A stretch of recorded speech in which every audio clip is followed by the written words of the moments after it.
DD किसान, बदलते भारत की शान।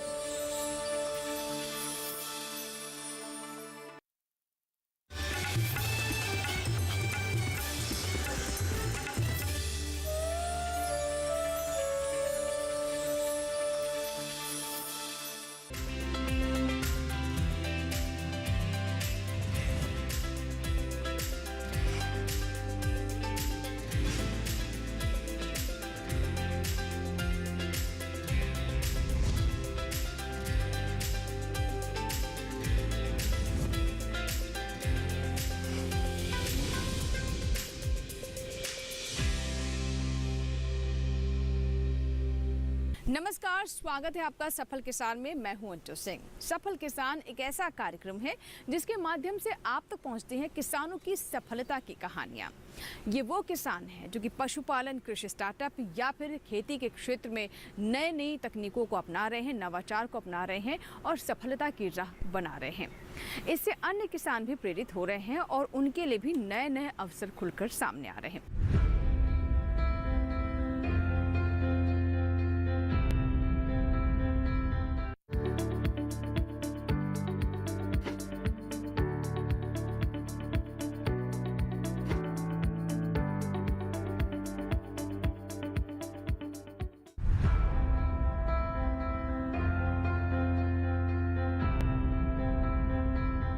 आज के हमारे सफल किसान हैं उत्तर प्रदेश के कुशीनगर से संबंध रखने वाले गुलाम गौहर वारसी। वारसी साहब की बात करें तो ये एक एफपीओ भी चलाते हैं जिससे 700 किसान जुड़े हुए हैं। इसके अलावा उन्होंने धान और गेहूं की प्रोसेसिंग यूनिट भी स्थापित की है जिससे किसानों को बाजार में अच्छा दाम प्राप्त हो रहा है और उनकी आय भी बढ़ रही है। चलिए शुरुआत करते हैं आज के सफल किसान की।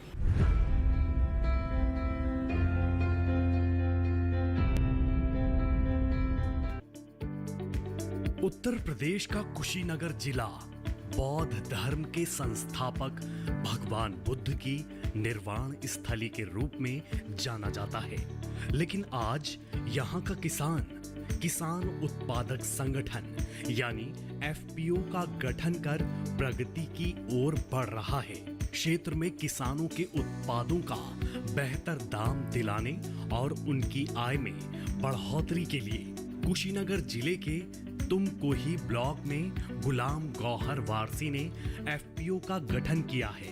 इस एफपीओ से जुड़े करीब 700 किसानों को धान की उपज का अच्छा फायदा हो रहा है। धान का व्यापार बढ़ रहा है। इस बारे में बताते हुए गुलाम वारसी कहते हैं, हमारे द्वारा सीख क्या मिलती है।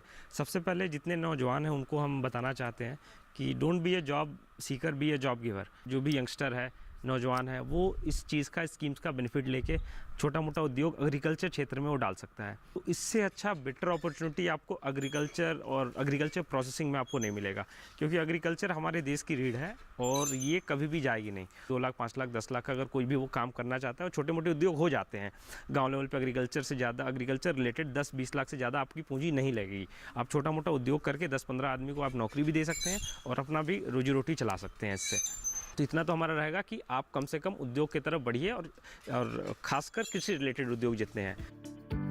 कुशीनगर के तमकोही ब्लॉक में किसानों को फायदा पहुंचाने के लिए गुलाम गौहर ने धान प्रोसेसिंग यूनिट लगाई है, जिसमें वो एफपीओ से जुड़े किसानों का गेहूं धान लेकर प्रोसेस करने के बाद एफसीआई के पास भेज देते हैं, जिससे किसानों को सीधा फायदा हो रहा है। धान की पराली को वो इंडियन ऑयल को सप्लाई करते हैं, जिसका लाभ भी किसानों को मिलता है।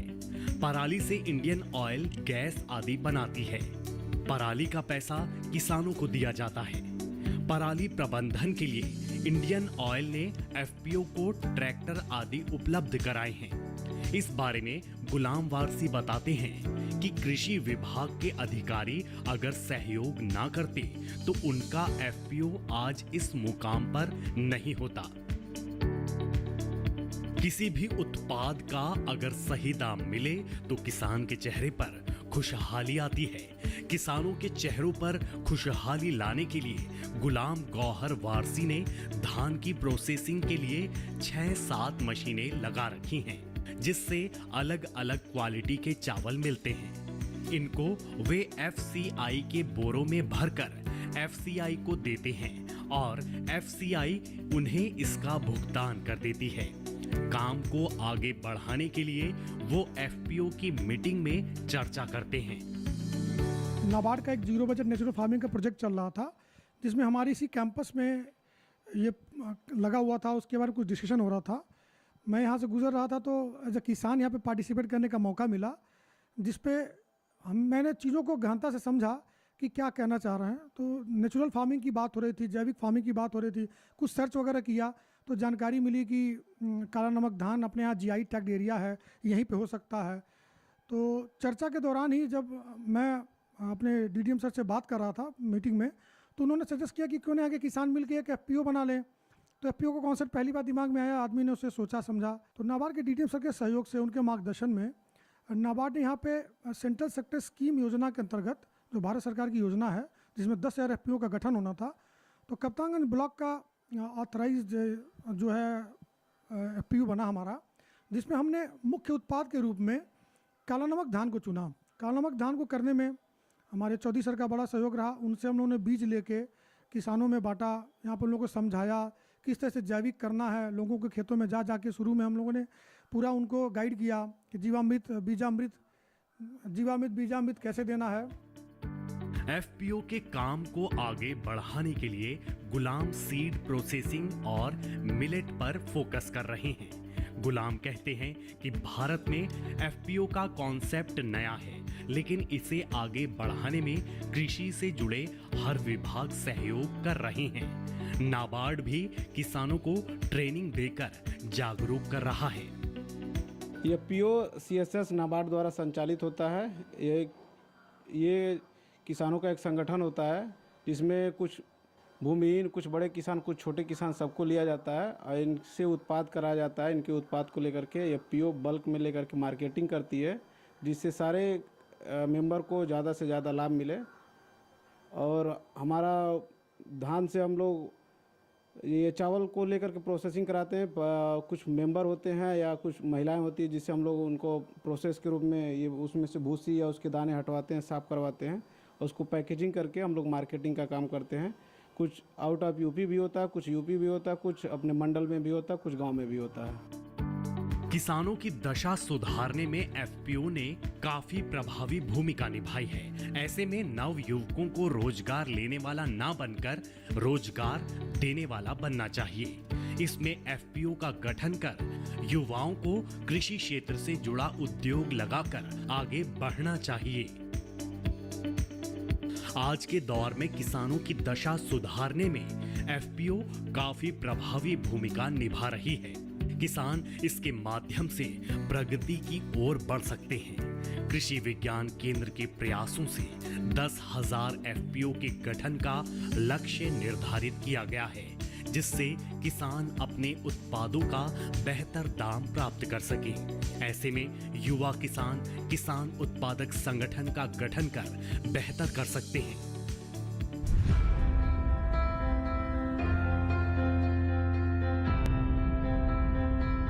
इसी के साथ ही सफल किसान में यहाँ वक्त है छोटे से ब्रेक का, लेकिन ब्रेक के बाद जब वापस आएंगे तो FPO के बारे में कुछ और जानकारियाँ आप तक पहुँचाएंगे। कहीं मत जाएगा, देखते रहें सफल किसान।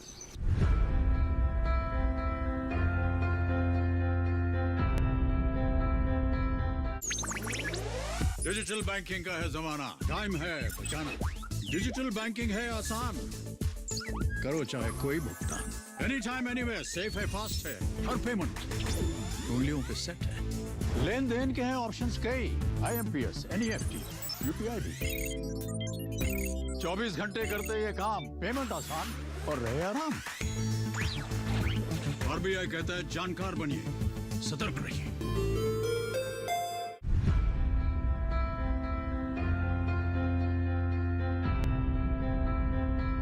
ब्रेक के बाद एक बार फिर आपका स्वागत है। आप देख रहे हैं सफल किसान। आज के सफल किसान में हम आपको बता रहे हैं उत्तर प्रदेश के कुशीनगर के सफल किसान के बारे में, जिनका नाम है गुलाम गौहर वारसी। वारसी जी ने दूसरे किसानों की किस्मत भी बदली है और उनके लिए भी नए नए अवसर पैदा किए हैं। उन्होंने एक FPO का गठन किया और इस FPO के माध्यम से किसानों को अपनी उपज का अच्छा भाव प्राप्त हो रहा है। FPO के गठन में जहां उनकी महत्वपूर्ण भूमिका रही है, वहीं कृषि विभाग के अधिकारियों ने भी उनका मार्गदर्शन किया और लगातार हैंड होल्डिंग कर रहे हैं। आइए जानते हैं इसके बारे में विस्तार से।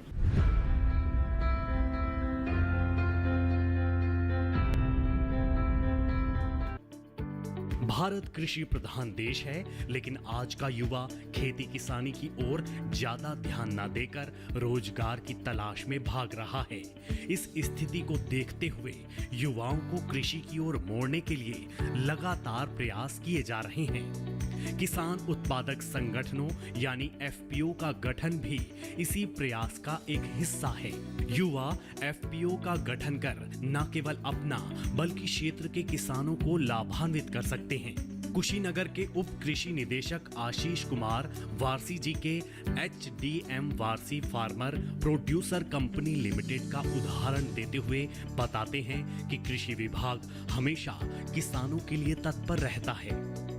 जनपद कुशीनगर में ये HDM Warsi farmer producer company limited, इनके अध्यक्षों ने हमसे वर्ष 2021 में संपर्क किया और कृषि विभाग की योजनाओं को समझा। अपने सदस्यों की संख्या को इन्होंने अपने क्षेत्र में कार्य करते हुए बढ़ाया और आज जो है ये कृषि विभाग की कई योजनाओं से लाभान्वित हुए हैं। इन्हें पिछले वर्ष फार्म मशीनरी बैंक की स्थापना के लिए अनुदान पे कृषि यंत्र दिए गए थे।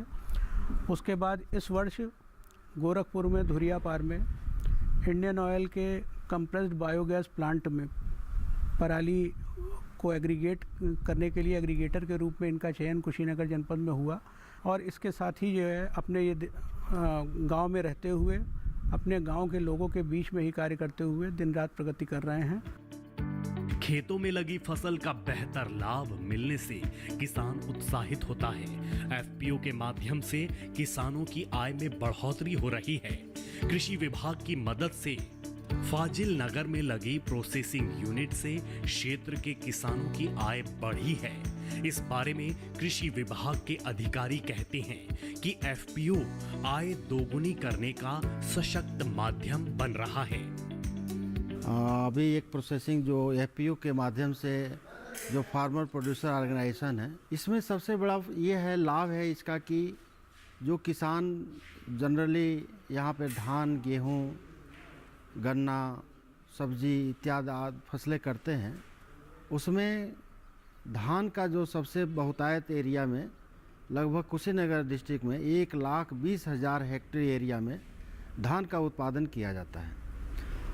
अब उसके पहले अगर हम बात करें तो जो किसान ऐसे ट्रेडिशनल खेती करता था, उस खेती से आज हम लोग जो वैज्ञानिक खेती की बात कर रहे हैं, तो वैज्ञानिक जो हमारे जो तरीके हैं उसमें एक प्रजातियों का चुनाव, जिसमें BPT 5204 जो कि वाटर लॉग एरिया के लिए और MTU 7029 वाटर लॉग एरिया के लिए और थोड़ी सी अपलैंड के लिए जो सरजू बाउन, ये मुख्य रूप से प्रजातियां किसान अभी यहाँ लगा रहे हैं।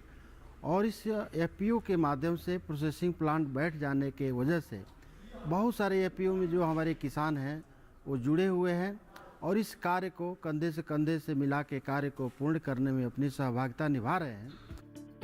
कुशीनगर में कृषि अधिकारियों के प्रयास से किसान उत्पादक संगठन यानी FPO के गठन में तेजी आई है, जिससे यहाँ के किसान खुशहाल हो रहे हैं। किसानों को उनकी उपज का न केवल बेहतर दाम मिल रहा है, बल्कि उनकी उपज के भंडारण की भी व्यवस्था हो रही है।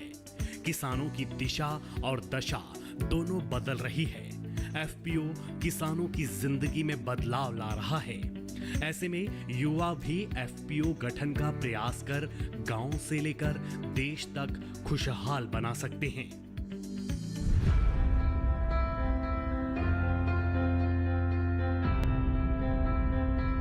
इसी इसी के साथ ही यहाँ पर वक्त एक छोटे से ब्रेक का, लेकिन ब्रेक के बाद जब वापस आएंगे तो हम जानेंगे केंद्रीय भंडारण निगम के प्रयासों के बारे में, जिसके माध्यम से हमारे किसान प्रगतिशील बन रहे हैं। छोटे से ब्रेक के बाद कहीं मजा आएगा, देखते रहें सफल किसान।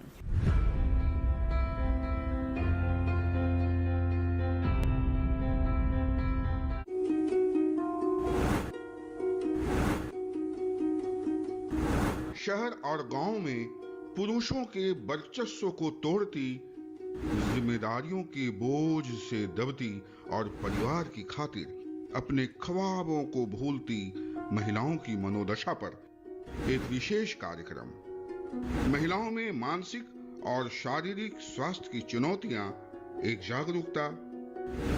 स्वस्थ किसान लाइव इस शनिवार शाम 6 से 7 बजे केवल दूरदर्शन किसान पर।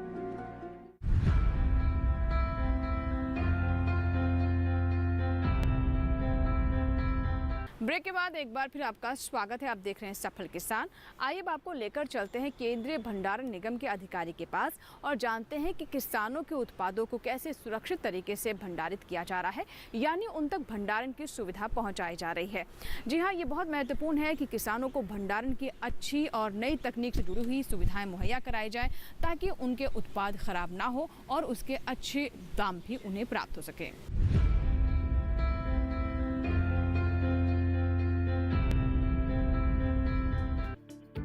पिछले कुछ सालों में भारत ने दुनिया भर में खाद्य आपूर्ति सुनिश्चित करके प्रमुख कृषि प्रधान देश की इमेज बनाई है, और यह संभव हुआ है देश के विभिन्न क्षेत्रों में काम कर रहे केंद्रीय भंडारण निगम के अधिकारियों से, किसानों को मिलने वाली कृषि संबंधी मार्गदर्शन से।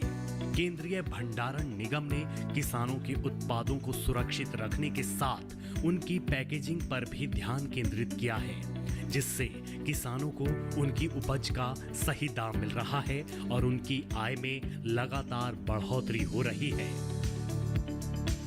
खेतों में किसान कड़ी मेहनत कर फसल उगाता है, लेकिन उसकी फसल का सही भंडारण ना हो तो किसान को अच्छा फायदा नहीं हो पाता। किसानों के उत्पादों का सही भंडारण ना हो पाने से करीब 27% उत्पाद खराब हो जाते हैं, जिससे किसानों को काफी नुकसान उठाना पड़ता है। किसानों को नुकसान की इस स्थिति से बचाने के लिए केंद्रीय भंडारण निगम पूरे देश में किसानों के उत्पादों के भंडारण की व्यवस्था करता है, जिससे किसानों को उनकी उपज का बेहतर दाम मिल सके। केंद्रीय भंडारण निगम इस बारे में क्या व्यवस्था करता है, इस बारे में बता रहे हैं केंद्रीय भंडारण निगम के अधिकारी। केंद्रीय भंडारण निगम का जो गठन हुआ था वो इस उद्देश्य से हुआ था कि जो कृषि उत्पाद हैं किसानों के, उनको एक भंडारण की सुविधा मिल पाए और जो देश में जो खाद्यान्न की सुरक्षा है उसको ध्यान में रखा जाए। तो ये जो शुरुआत 68 वर्ष पूर्ण पहले हुई थी वो अब बहुत आगे बढ़ चुकी है और एक हम देश में लगभग 126 लाख मीट्रिक टन की कैपेसिटी के साथ ये सुविधाएं किसानों को प्रोवाइड करते हैं। इसमें जो किसान भाई हैं हमारे, वो अपने खाद्यान्नों को हमारे वेयर हाउस में ला सकते हैं और उनको हम एक नेगोशिएबल वेयर हाउस रिसीट देते हैं, जिसके बेसिस पे उनको बैंक्स के साथ लोन मिल सकता है और उनकी फाइनेंशियल रिक्वायरमेंट को तुरंत पूरा किया जा सकता है। और हमारा जो भंडारण की प्रक्रिया है उसमें जो हम प्रोटोकॉल जो रखते हैं साथ भंडारण को, तो एकदम सुरक्षित रहता है। साइंटिफिक स्टोरेज होती है, जो इसमें माल की कोई हानि नहीं होती है, उसको समय से उसका प्रिजर्वेशन किया जाता है और उनको जो है कीट से और बाकी जो आपदाएं हैं उनसे बचा के रखा जाता है, जिससे कि किसानों को अपने उत्पाद का पूर्ण मूल्य मिल सके। और उससे उनको ये फ़ायदा ये है कि NWR से उनको तुरंत फाइनेंशियल सपोर्ट मिल जाता है और उनको जब मार्केट में अच्छा दाम मिले उस समय पर वो भंडारण से उसको निकाल कर आगे मार्केट में ले जा सकते हैं उचित दाम के लिए। अभी तक हम ऐसा करते आए हैं।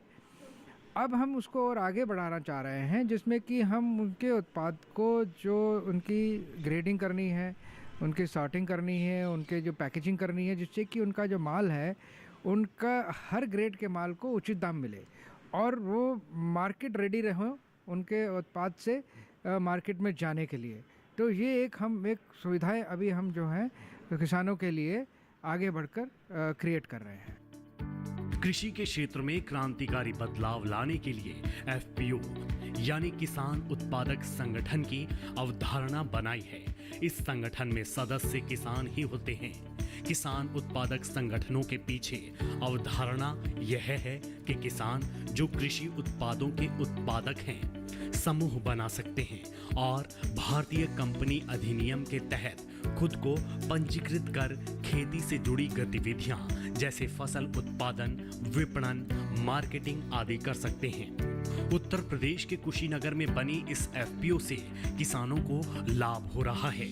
किसान अपनी आमदनी को एफपीओ के माध्यम से दोगुनी चौगुनी कर सकते हैं।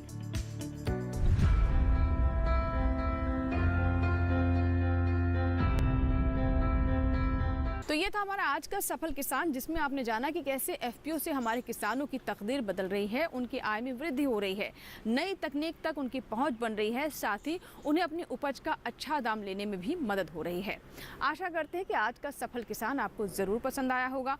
अगर आपके कोई सुझाव हैं या फिर आप चाहते हैं किसी किसान की कहानी अपने कार्यक्रम में शामिल करें तो आप हमें ज़रूर ईमेल करें, पत्र भी लिख सकते हैं। हमारा ईमेल आईडी है safalkisan@gmail.com। पत्र लिखने के लिए हमारा पता नोट कर लें। सफल किसान, कमरा नंबर 77, CPC, दूरदर्शन, खेलगांव, नई दिल्ली 110009। सफल किसान के एक नए अंक में सफलता की कुछ और कहानियों के साथ फिर होगी आपसे मुलाकात। तब तक आप बने रहें दूरदर्शन किसान के साथ। नमस्कार।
टोपियारी बनाना बहुत आसान है। जेड की टोपियारी जो मेरा बहुत ही पसंदीदा पौधा है। आप अपनी इमेजिनेशन को, अपनी कल्पना को पंख दे सकते हैं।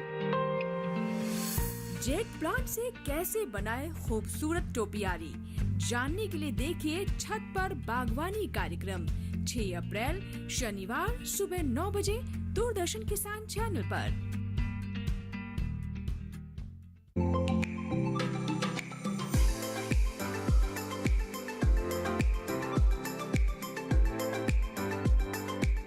हम पहुंच गए हैं असम में, और असम के गोलाघाट डिस्ट्रिक्ट में, और यहाँ गर्म पानी के नाम से ये जगह मशहूर है। कुदरत का एक ऐसा करिश्मा जिसे समझना नामुमकिन है।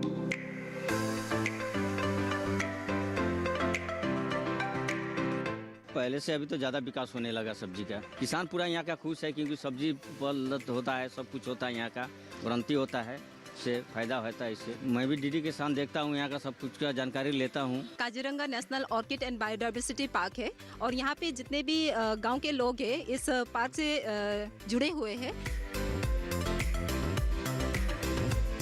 असम से देखिए कार्यक्रम किसान यात्रा 9 अप्रैल मंगलवार दोपहर 3 बजे, पुनः प्रसारण रात 9:30 बजे।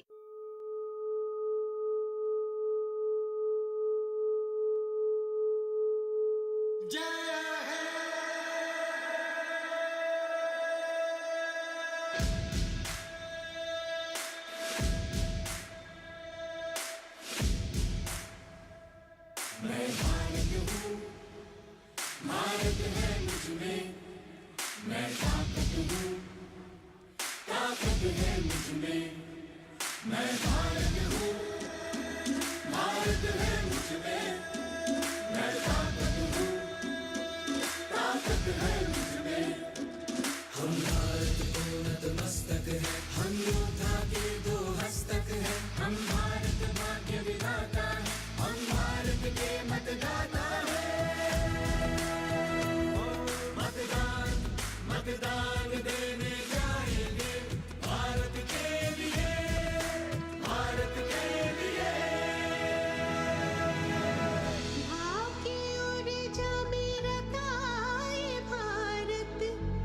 लोकतंत्र में सजा ये भारत, सबसे बड़ा त्योहार हमारा, यही कर्तव्य अधिकार हमारा। मतदान मतदान देने जाएंगे भारत के लिए, भारत के लिए। भारत है मुझमें, मैं ताकत हूँ, ताकत है मुझमें। पक्षपात ना धर्म जाति ना कोई स्वार्थ ना भेदभाव, हम भारत के मतदाता हैं, हम भारत के निर्माता हैं। मतदान मतदान देने जाएंगे भारत के लिए, भारत के लिए।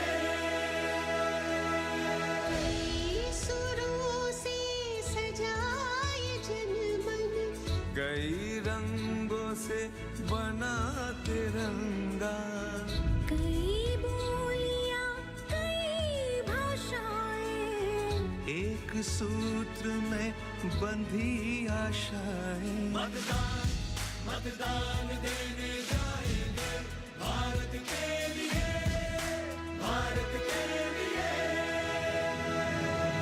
भारत हूँ, भारत है मुझमें, मैं ताकत हूँ, ताकत है मुझमें।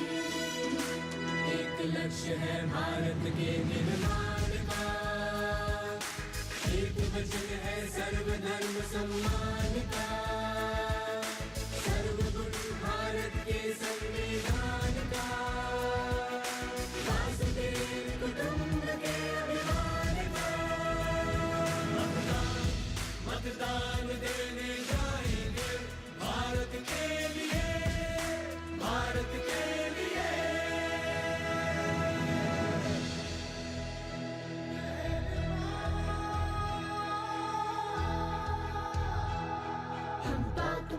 हम भूल भूल हम एक बगियन की शाखा है, इस धरती पे मेरा भारत हम सबका ही ये राखा है।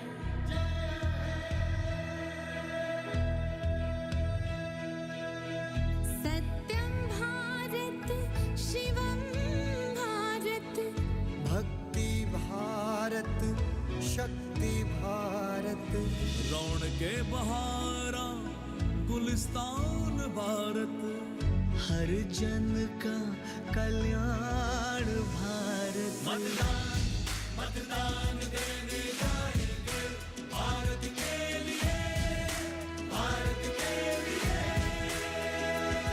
मैं भारत हूँ, भारत है मुझमें, मैं ताकत हूँ, ताकत है मुझमें। मैं भारत हूँ, भारत है मुझमें, मैं ताकत हूँ, ताकत है मुझमें। मैं भारत हूँ, भारत है मुझमें, मैं ताकत हूँ, ताकत है मुझमें।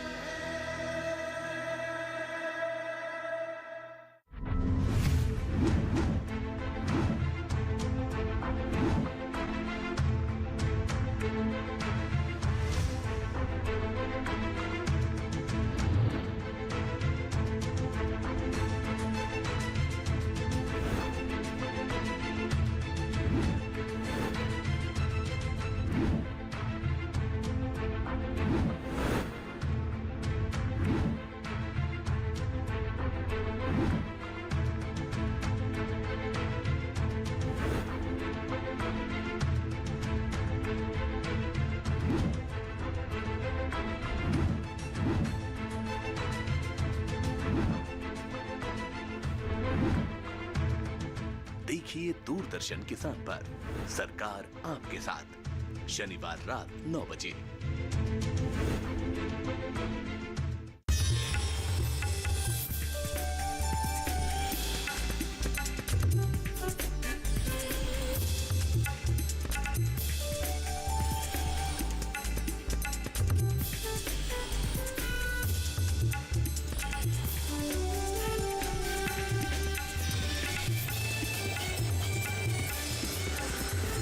डीडी किसान, बदलते भारत की शान।